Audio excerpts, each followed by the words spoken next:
الحمدللہ وکفى وسلام علی عبادہ الذین اصطفى اما بعد۔ پچھلی 2 دنوں سے ہم مقربین کی صفات بیان کر رہے ہیں۔ چنانچہ مقربین کی ایک صفت یہ ہے، اور یہ مقربین کی صفات ایسی کہ یہ صفات عام نیک لوگوں میں بھی موجود نہیں، اور اس میں سے ایک صفت یہ کہ مقربین جو ہیں وہ غم کو انعام سے بہتر سمجھتے ہیں۔ مقربین کی ایک صفت یہ بھی ہے کہ جو بھی نیک کام کرتے ہیں وہ اپنی نیتوں کو تہمت زدہ سمجھتے ہیں۔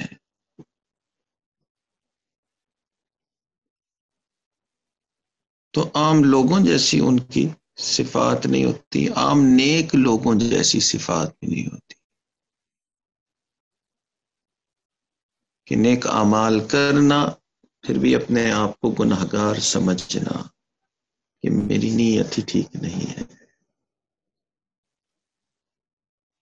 ایک اور صفت بھی مقربین کی بیان کی گئی، یہ مقربین اللہ کی یاد میں فنا ہوتے ہیں، اتنی گہری یاد کہ ایک لمحہ بھی غفلت کا نہیں۔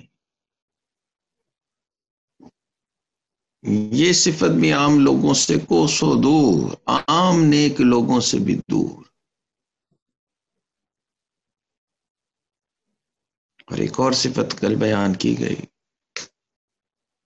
کہ یہ مقربین ہی ہوتے ہیں جن پر اللہ تعالی اپنے کلام کے معارف کھولتے ہیں، اور یہ صفت بھی عام نیک لوگوں سے کوسوں دور، علماء سے بھی کوسوں دور۔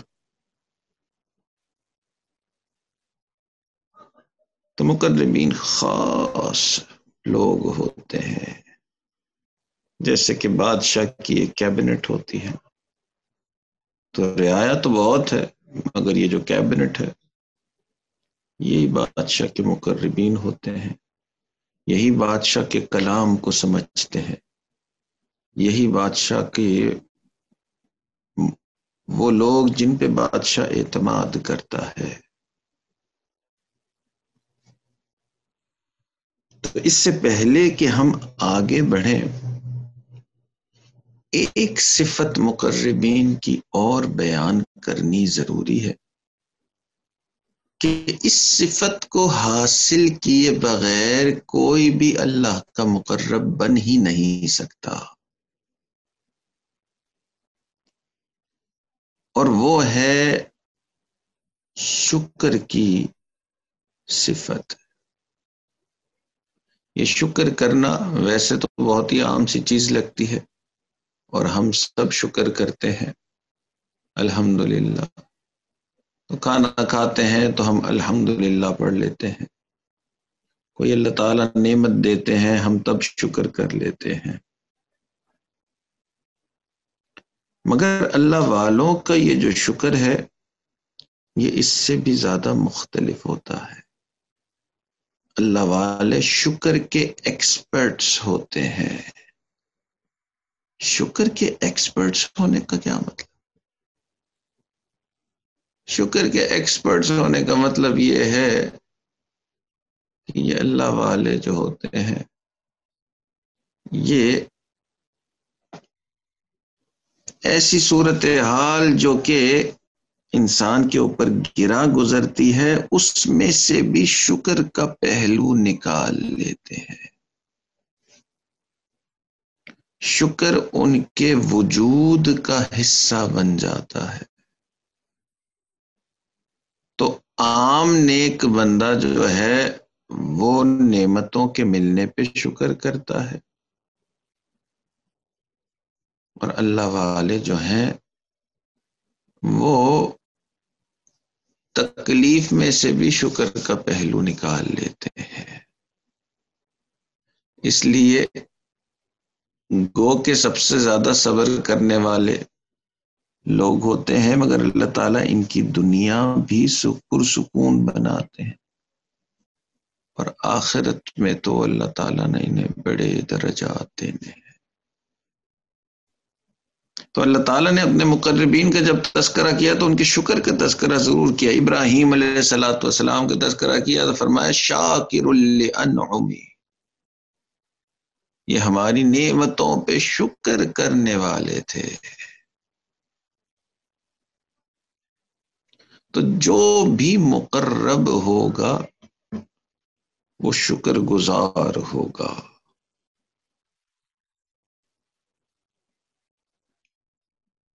محمود غزنوی مسلمانوں کے ایک بڑے بادشاہ گزرے ہیں، اس کے بڑے مقرب تھے، بڑے بڑے رئیس لوگ تھے اس کی کیبنٹ میں موجود. ایک غلام تھا ایاز. اللہ کا کرنا ایسا ہوا یہ ایاز غلام تھا، نہ اتنا پڑھا لکھا تھا، نہ اتنی بڑی فیملی سے یا اتنے بڑے کسی قبیلے سے تعلق رکھتا تھا جیسے دوسرے کیبنٹ ممبرز تعلق رکھتے تھے، دوسرے وزراء رکھتے تھے. مگر یہ بادشاہ کا بہت مقرب بن گیا، حالانکہ غلام تھا. اتنا مقرب کہ بادشاہ اس سے مشورے بھی لیتا اور اپنے وزراء سے زیادہ اس کے مشوروں پہ عمل کرتا. حتیٰ کہ وزراء بھی اس سے حسد کرنے لگے کہ یہ کیا بات ہوئی، نہ تعلیم ہے اس کی، نہ خاندان ہے اس کا، نہ کوئی اور اس میں ہمارے جیسے کمالات، اور بادشاہ کو دیکھو اسی کا دیوانہ بن رہا ہے اور اسی کے مشوروں پہ عمل. اتنا یہ بادشاہ کا مقرب کیسے بن گیا؟ تو محمود غزنوی کا غلام بادشاہ کا مقرب بن گیا، اور وزراء جو ہیں وہ بہت ہی زیادہ حسد کرنے لگے، ناراض ہونے لگے کہ یہ کون ہے اتنا مقرب بننے والا. حتیٰ کہ جب حسد ہوتی ہے تو انسان پلاننگ کئی مرتبہ کرتا ہے، جس سے حسد ہوتی ہے اس کے خلاف پلاننگ کرتا ہے. تو یہ اس کے اوپر بڑی کڑی نظر رکھنے لگے، اور انہوں نے دیکھا کہ ہر روز یہ ایک الماری ہے، اس کو کھولتا ہے ایاز، یہ جو غلام ہے بادشاہ کا بڑا مقرب بن گیا، ہر روز ایک الماری کھولتا ہے، بڑا غور سے اندر دیکھتا ہے، اس کے بعد الماری بند کرتا ہے اور اس الماری کی چابی کسی کو بھی نہیں دیتا. اب جو حاسدین تھے انہوں نے کہا کہ اچھا اتنی سیکرٹلی یہ جو الماری کھول کے چیک کرتا ہے، اس کا مطلب ہے اس الماری میں بڑے کوئی خزانے پڑے ہیں، کسی کو بھی نہیں دکھاتا اور چابی بھی کسی کو نہیں دیتا. اس کا مطلب ہے کہ بادشاہ نے اس کو اس کا اپنا مقرب بنایا اور اس نے خوب بادشاہ کے خزانے لوٹے اور اس الماری میں رکھے ہوئے. تو 3-4 دن تک جب یہ معمول دیکھا کہ جی یہ کسی کو بھی اس الماری کے اندر دیکھنے نہیں دیتا اور الماری کو بڑی سیکرٹلی لاک بھی رکھتا ہے، تو وزراء نے جا کے بادشاہ کو بتا دیا کہ جی آپ اس پہ اعتماد کرتے تھے، اس کو آپ نے اپنا مقرب بنایا ہوا تھا، اس کا حال تو دیکھیں، آپ کو لوٹ لوٹ کر آپ کا سارا خزانہ جو ہے اس نے الماری میں چھپایا ہوا ہے. اسی لیے تو الماری کے اندر سے کوئی چیز کسی کو دیکھنے نہیں دیتا. ہر روز الماری چیک کرتا ہے، کھولتا ہے، نہ کچھ نکالتا ہے نہ کچھ اور کرتا ہے، اور الماری کو لاک رکھتا ہے اور چابی بھی کسی کو نہیں دیتا. بادشاہ نے جب یہ بات سنی، بادشاہ نے کہا اچھا ایسا ہے، بلاؤ ایاز کو. ایاز کو بلایا گیا۔ بادشاہ نے کہا کہ ایاز، وہ جو الماری آپ کی ہے اس کی چابی دیں۔ ایاز نے چابی بادشاہ کو دی۔ بادشاہ نے وہ چابی لی اور اپنے کسی اور خادم سے کہا کہ جاؤ اس الماری کو کھولو اور اس میں جو کچھ ہے سب کچھ لے کے آ جاؤ۔ سارے وزراء نے کہا کہ آج اس کا بھانڈا پھوٹے گا، یہ جو اتنا مقرب بنتا تھا نا، اب پتہ چلے گا کہ یہ کیسا بڑا چور ہے۔ تو جو خادم گیا اور الماری کھول کے چیزیں لے کے آیا تو اس الماری میں ایک پھٹا پرانا جوڑا کپڑے کا تھا اور ایک پھٹے ہوئے جوتوں کا پیر تھا، اور وہ لا کے اس نے بادشاہ کے سامنے رکھ دیا۔ بادشاہ نے کہا ایاز، یہ چیزیں پڑی ہوئی تھی آپ کی الماری میں؟ اس نے کہا بادشاہ سلامت، جی ہاں یہ چیزیں پڑی ہوئی۔ بادشاہ نے کہا کہ جی مجھے انہوں نے بتایا کہ آپ ہر روز یہ الماری کھول کے دیکھتے ہیں اور کسی اور کو دیکھنے بھی نہیں دیتے، اور بار بار ہر وقت اس الماری کو آپ تالا لگا کے رکھتے ہیں، تو کیا وجہ؟ بادشاہ سلامت، یہ وہ کپڑے ہیں اور وہ جوتے جو پھٹے ہوئے تھے، جوتے بھی پھٹے ہوئے، کپڑے بھی پھٹے، یہ وہ کپڑے اور جوتے جو میں پہن کے آپ کے پاس پہلی مرتبہ آیا تھا۔ تو پہلی مرتبہ یہ کپڑے پہن کے آیا تھا، اب آپ نے مجھے پہننے کے لیے اچھے اچھے لباس دیے، اچھے اچھے جوتے دیے۔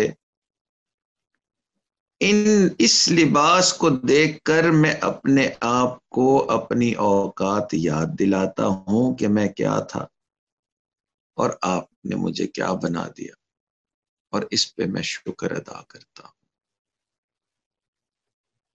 تو جو بھی کوئی مقرب ہوگا اس میں یہ صفت ضرور ہوگی کہ وہ شکر کرنے والا ہوگا۔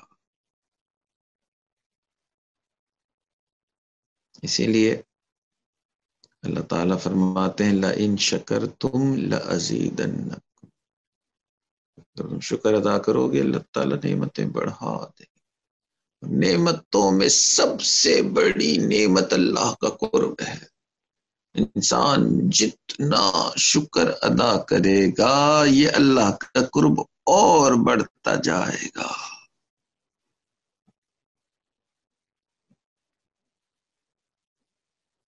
عقل کی بھی بات ہے کہ اگر ہمارے پاس دو ملازم ہیں اور ایک ملازم شکایت ہی کرتا رہتا ہے کہ جی یہاں تو کھانے کو بھی اچھا نہیں ملتا، سونے کو بھی اچھی جگہ نہیں ہے، تنخواہ بھی اچھی نہیں ہے، صاحب بھی اچھے نہیں ہیں،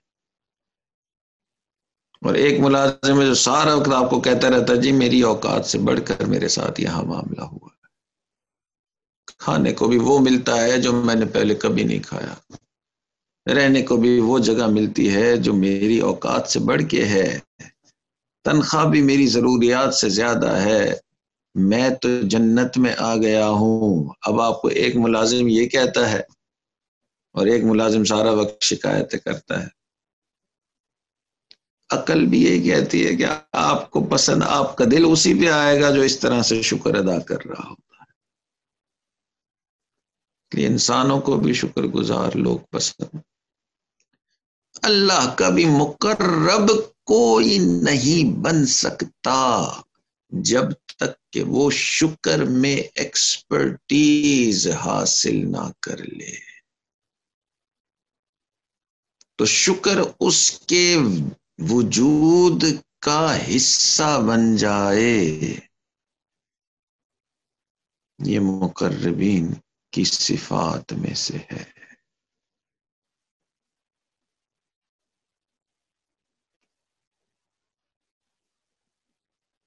ہمارے سلسلہ کے ایک بزرگ گزرے ہیں، حضرت خواجہ عبد المالک صدیقی رحمۃ اللہ علیہ،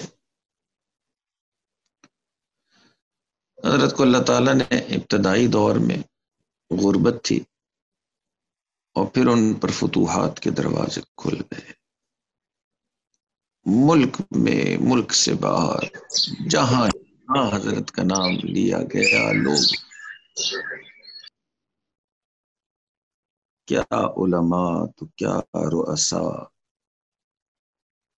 اسی لیے حضرت کو علماء نے یہ خطاب دیا کہ وہ امام العلماء والصلحاء. تو فتوحات کے دروازے کھل گئے، اللہ تعالیٰ نے بڑے دینی کام لیے، دنیاوی اعتبار سے بھی اللہ تعالیٰ نے آپ کو بہت نعمتیں عطا فرما دی. تو وہ غربت والا معاملہ نہ رہا. آپ کا ایک مرید تھا، آپ سے ملنے آ رہا تھا اور راستے میں اپنے ایک اور جاننے والے سے ملتے ہوئے حضرت کے پاس آ رہا تھا. اب جس سے ملتے ہوئے حضرت کے پاس آ رہا تھا وہ حضرت کا حاسد بھی تھے وہ صاحب، مگر ان سے ملاقات بھی انہوں نے کرنی تھی کسی وجہ سے. تو جب ان کے پاس پہنچے تو انہوں نے پوچھا بھائی کہاں جا رہے ہو؟ انہوں نے کہا جی حضرت خواجہ عبد المالک صاحب سے ملنے کے لیے، حاضری دینے کے لیے حضرت کے پاس جا رہا ہوں، ہمارے شیخ ہیں، ہمارے حضرت ہیں. اب وہ حاسد جو ہے، جب اس نے یہ بات سنی اس نے کہا اچھا ان کے پاس جا رہے ہو، ان کو جا کے کہنا کہ یہ دنیا اور آخرت جو ہے نا یہ دو بہنیں ہیں، حدیث میں آیا ہے ایک سے نکاح کر لو گے تو دوسری حرام ہو جائے گی. اب یہ اتنا سخت الفاظ اتنے بڑے بزرگ کے لیے، اور یہ اس وجہ سے کہ اللہ تعالیٰ نے دنیا کے بھی دروازے حضرت کے پر کھول دیے تھے، مال و دولت کی کثرت ہو گئی تھی. تو انہوں نے کہا کہ اپنے حضرت کو یہ کہہ دینا دنیا اور آخرت دو بہنیں ہیں، ایک سے نکاح کیا تو دوسری حرام. اب یہ جو مرید صاحب ہیں جب ان سے ہو کے حضرت کے پاس جانے لگے تو انہوں نے نیت یہ کی کہ میں حضرت کو جا کے یہ بات نہیں کہوں گا، یہ تو اتنی سخت بات انہوں نے کی ہے تو رہنے دوں گا، یہ بات کرنے کی ضرورت ہی کوئی نہیں. وہاں حضرت کے پاس پہنچے تو حضرت نے پوچھ لیا کہ بھائی کہاں سے آ رہے ہو. اب بتانا پڑا، مشائخ کے سامنے انسان جھوٹ بولنا بھی بڑا مشکل کام ہے. انہوں نے کہا حضرت فلاں جو صاحب تھے ان سے ملتا ہوا آ رہا ہوں. اب وہ تو نون تھے، جانے پہچانے تھے کہ حضرت سے مخالفت رکھتے ہیں، حسد رکھتے ہیں. حضرت نے فرمایا اچھا کچھ کہا انہوں نے میرے بارے میں؟ اب جب یوں پوچھا تو ان کو بتانا پڑا. انہوں نے کہا حضرت انہوں نے یہ فرمایا ہے کہ جا کے اپنے شیخ کو کہہ دینا کہ دنیا اور آخرت دو بہنیں ہیں، ایک سے نکاح کرو گے تو دوسری حرام ہو جائے. اب جس وقت یہ بات کی تو اتنے سارے لوگ بیٹھے ہوئے تھے اور اتنی سخت بات اتنے بڑے بزرگوں کے لیے. اب عام کوئی بندہ ہوتا یا عام نیک بندہ بھی ہوتا تو وہ یہ کہتا کہ بھئی چلو رہنے دو، ان کو شاید حسد محسوس ہو رہی ہے، یا خاموش ہو جاتا. حضرت بھی خاموش ہو گئے، کافی دیر تک سر جھکائے بیٹھے رہے. کافی دیر بعد سر اٹھایا اور سر اٹھا کے فرمایا الحمدللہ ابھی بھی دنیا میں ایسے لوگ موجود ہیں جن کو ہماری اصلاح کی فکر ہے. الحمدللہ، اللہ کا شکر ہے کہ ابھی بھی ایسے لوگ موجود جن کو ہماری اصلاح کی فکر ہے. تو اللہ والوں کی بہترین صفت، مقربین کی بہترین صفت کہ وہ اللہ کا شکر ادا کرنے کے ایکسپرٹس ہیں. تکلیف اور رنج کے پہلوؤں میں سے بھی شکر کا پہلو نکال لیتے ہیں. تو ہم جو یہ سلوک طے کرتے ہیں، مشائخ سے بیعت کرتے ہیں، اس کا مقصد مقربین بننا ہوتا ہے۔ یہ صرف چند ایسے وظائف دے دیے حضرت نے اور ہم نے کر لیے، یہ مقصد نہیں۔ یہ مقربین کو جو صفات ہیں وہ حاصل کرنی ہوتی ہیں، اس کے لیے مشائخ کے پاس تعلق رکھا جاتا ہے اور ان کے بتائے ہوئے وظائف اوراد پر بھی عمل کیا جاتا ہے، اور ان کی دیوی نصیحتوں پر بھی عمل کرنا ضروری ہوتا ہے۔ اللہ تعالی ہمیں بھی یہ صفات نصیب فرمائے۔ وآخر دعوانا ان الحمدللہ رب العالمین۔ دعا کر لیجیے۔ الحمدللہ رب العالمین، الصلاۃ والسلام علی سید الانبیاء والمرسلین، اللہم انا نسألک علما نافعا وعملا متقبلا ولسانا ذاکرا وقلبا خاشعا ورزقا واسعا وشفاء من کل داء۔ ہمارے قریبی ساتھی مولانا فہیم صاحب کے سسر صاحب انتقال کر گئے، دعا فرمائے اللہ تعالیٰ ان کی مغفرت فرمائے، ان کے درجات کو بلند فرمائے۔ ہمارے ایک اور صاحب ساتھی ہیں کامران صاحب، ان کے والد بھی کل انتقال کر گئے، تو ان کی بھی مغفرت کی دعا فرمائے۔ جتنے بھی مسلمان فوت ہو رہے ہیں ان سب کی مغفرت کی دعا فرمائے، اللہ تعالیٰ سب کی مغفرت بھی فرمائے، اور اس وبا سے اللہ تعالیٰ ہمیں نجات نصیب فرمائے۔ وصلی اللہ تعالیٰ علی حبیبہ سیدنا محمد وعلی آلہ واصحابہ اجمعین برحمتک یا ارحم الراحمین۔